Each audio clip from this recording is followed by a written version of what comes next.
welcome to this unit. In this unit we are discussing commodity markets, meaning of commodity, the size of the commodity market, how the markets are regulated and the importance of commodity market in the Indian economy. First, the meaning of commodity.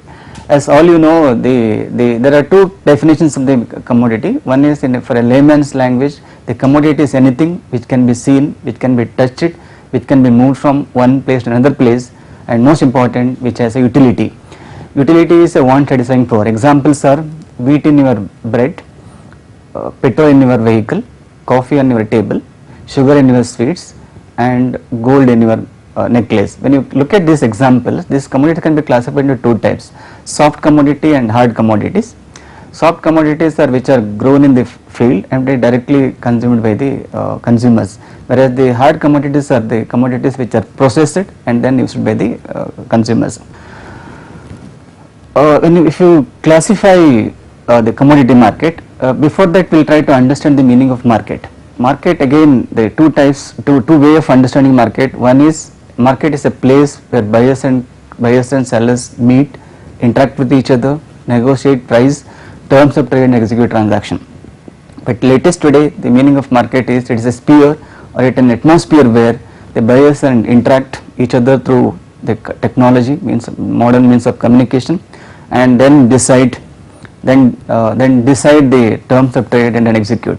Earlier, if a tomato seller want to sell a product, he must go to a place, exhibit his product and attract buyers, and then they used to sell in the market. But today he need not go to a place, he can exhibit in a website.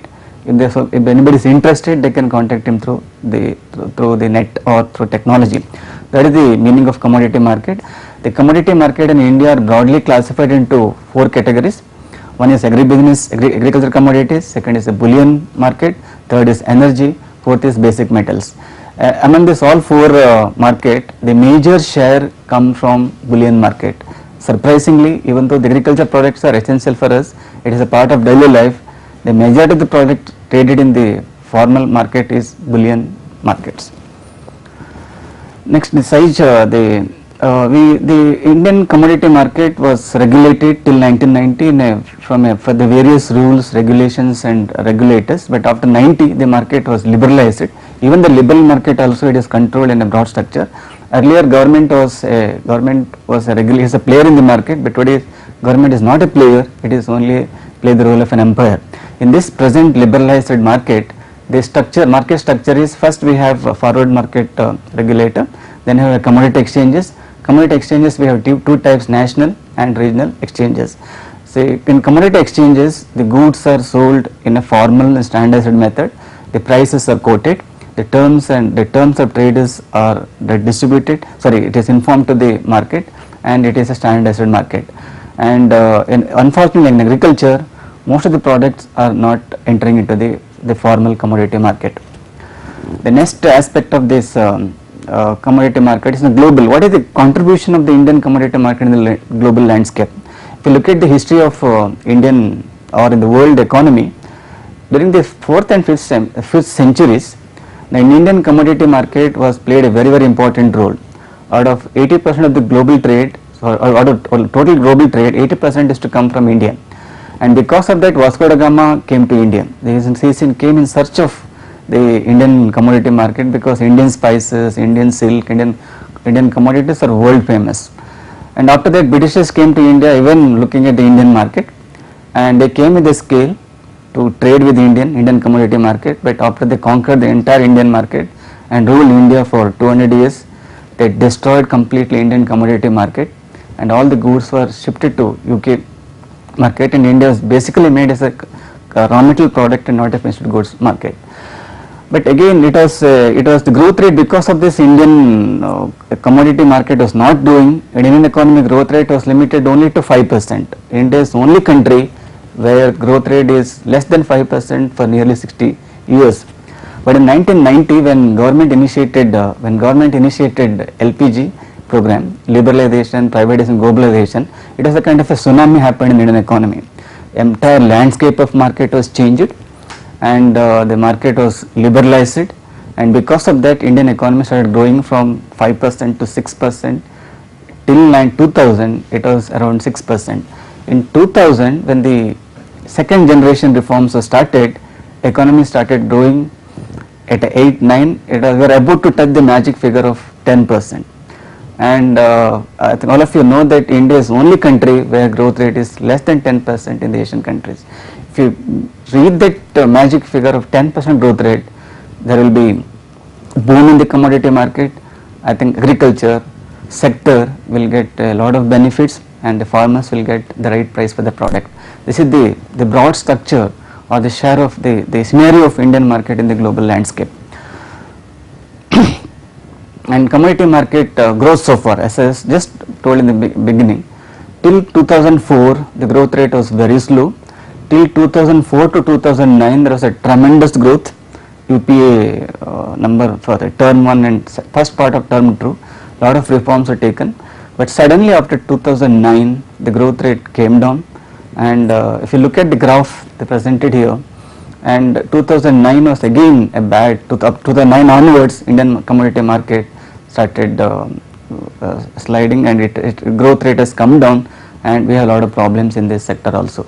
This is the growth so far in the Indian commodity market. Then, why people are investing in commodity market? Initially the commodity, most of the commodities are perishable and people are not investing in commodity market at all, but today a lot of people invest in the commodity market. The gold, people invest lot of money in the investment in the gold. That is the reason that gold price from 400 rupees per gram has shoot up to 2,700 up to 3,000. So when people have excess money, they want to, this is one of the portfolio where people can invest. So one of the main reason for people to invest in commodity market is the investment motive. There are 3 motives for investment. One is a profit motive, second is a liquidity motive, second is a security. The commodity market fulfill all these motives, and because of that huge amount of money flowed into commodity market, and because of that there was a growth in the commodity market over a period of time.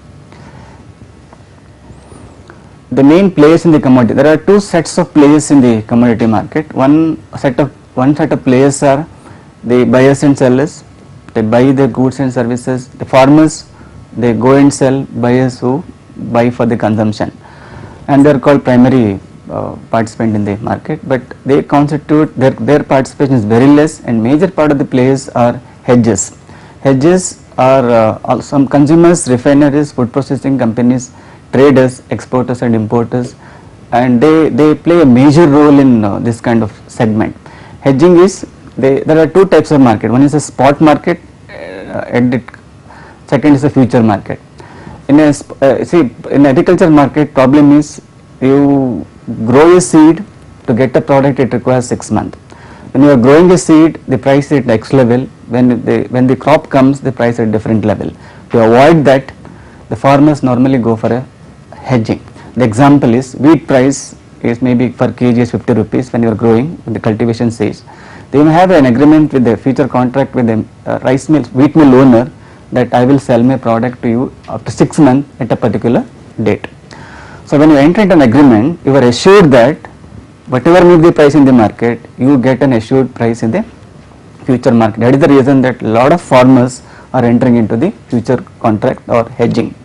Second is speculators. See, speculators are the dealers, they never produce, they never consume, but they play a very interesting role in the market. For example, a wheat dealer, he neither produces deal nor he consumes deal, but he enter into a contract with the rice mill owner that I will supply this much of quantity at a particular rate. Say after 6 months, in the month of December, I will sell you 10,000 kilograms of wheat at a price of 60 rupees. At that time he is not having rice at all, he doesn't know the market price also. The day before execution of the contract, he buys the wheat in the market. That time the rice may be lower, maybe 30 rupees, 40 rupees, he buys and execute the contract. So they don't hold the stock, they make a huge amount of profit in this process. Producers are supposed to get the profit, but instead of that it goes to speculators. Arbitrages are again another category of players in the market. Safe opportunist, spot future arbitrage or spread strategies. In this market arbitrage, they keep a margin in that. So there is a price band in that, beyond that they get a profit in that. third very important sectors are the investors or the portfolio. See, I may invest certain part of my money in financial market, I may invest certain part of money in the commodity market, but in last 4-5 years, huge amount of money is invested in the commodity market. Commodities are traded in this, like a stock exchange, and you are using all the IT devices and exchange marketers for this purpose. So the major players according to in the agriculture market, hedgers and speculators, and majority of the profit happens in the trade cycle are eaten by the speculators. That is where the government is taking a lot of measures to eradicate the speculators or the middlemen in the process. Now to avoid this bottleneck, see, farmers, they are the backbone of the Indian economy. 70% of the Indian population is engaged in agriculture, but they are not leading a very standard of very good quality of life because the profit they get in the product is very less. Say coffee is sold in the market at 50 rupees per rupees in some of the hotels, but the coffee growers get a very low price for the product. Consumers are paying huge amount of money for the product, but producers are paying a very less price for the product. Why it is happening? Because about 70% of this profit margin is taken over by the middleman. To avoid that, ITC has come out with a new technique called e-choupals. See, main problem in agricultural market is lack of information. Producers or the farmers do not know what is the market price, where are the consumers, how to reach out to customers. They have a bottleneck in between customers and the producer and the consumers. So they used to sell it to the mandi, they used to go sell it to wholesaler sell it to retailer will sell it to consumers. In that process there will be a lot of delay, there is uncertainties, you will never know what price consumer is buying, they are completely dark. To avoid that, IT device introduced in the ITC, wherein in a village a computer is installed, farmers are trained in IT skill, they can see the website, they are given full information about the market, they know who are the consumers, how much they are paying, final consumers paying the market, and this is the revolution happened in the Indian consumer market, where ITC hubs are created, and because of that consumers are getting, see it's in a village panchayat, they call it Hubli, where 30 to 40 farmers will form a group, kind of self-help group, a computer is installed in that, look at the picture there, and 1 or 2 persons are trained in how to browse internet, how to use the various tools for market research, and they find where is their market, what is the price, daily prices, they can even speculate the future price. Earlier farmers are at complete dark, they never know, they are not aware about what is the price in the next 5 years, the trend is not known. With all this market research, it is possible in the e-choupal. So they look at the structure here. The earlier a farmer is to go to a mandi, wholesaler, sell at a price told by the wholesaler, not at the, he has no position to bargain at all, and he sell to consumers sell it to final consumer, and this route is shortened. Now it is directly go to a collection center by ITC. In the collection center the prices are displayed, and you can even bargain also. Say I had seen the website that prices are like this, I will be able to sell only if you quote this price. So it is a huge collection center, and ITC again distribute to the consumers. So this has created a lot of benefit to the customers, buyers, farmers. Farmers are now able to negotiate with the consumers, they can directly in touch with the consumers, they get feedback from the consumers also, and what should be the quality, what should be the price, all those things, and that goes to production. Earlier farmers are not in touch with the consumers at all, they have no idea about what consumer want, what is their expectation, all those things are not known, but because of this intervention from ITC, farmers are in direct touch with the consumers, and because of that they have narrowed down the channel, and farmers are getting the right price for the product. This is the scenario of Indian commodity market vis-a-vis. They look at the cost earlier, this example shows how ITC has reduced the cost of operation. Earlier before this e-choupal, the freight rate is an example for per metric ton for a farmer is to pay trolley freight 120, labor cost 50, kacha adat 150, and handling charges 150 and commission to agent, all those come 705. Look at after what happens. After that, the labor charge for carrying the goods from the farmland to the mandi is reduced. There is no handling fees at all. There is no need to pack also.